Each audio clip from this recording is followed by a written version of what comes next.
നമസ്കാരം. ബിബിൻ കരുവേറ്റ സ്പീക്സിലേക്ക് ഏവർക്കും സ്വാഗതം. ഇലകൾ പൊഴിയുമ്പോഴും പൂമരം തലയുയർത്തി നിന്നു, പുതിയൊരു വസന്തം വരുമെന്ന ഉറപ്പോടെ. കാരണം പൂമരത്തിന് അതിൻ്റെ തായ്വേരിലായിരുന്നു വിശ്വാസം. എല്ലാ മനുഷ്യനും ഇങ്ങനെ ചില വിശ്വാസങ്ങളുണ്ട്.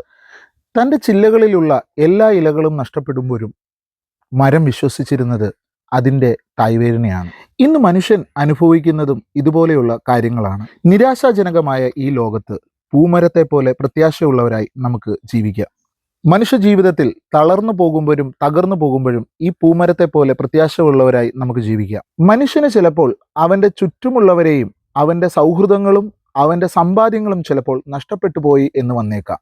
എന്നാലും ജീവിക്കുക എന്നുള്ളതാണ് നമ്മുടെ ലക്ഷ്യം. ഒന്ന് മാത്രം നമ്മുടെ മനസ്സിൽ അടിവരയിട്ട് വെക്കുക: ഈ സമയവും കടന്നു പോകുന്ന ഈ സമയങ്ങളെക്കുറിച്ച് ഓർത്ത് ദുഃഖിച്ചിരിക്കാതെ പുതിയ പ്രതീക്ഷകളുമായി പുത്തൻ ദിനങ്ങളെ ഓർത്ത് സന്തോഷിക്കുക.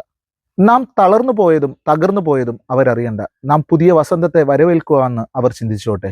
ഏവർക്കും ഹൃദയം നിറഞ്ഞ പുതുവത്സര ആശംസകൾ.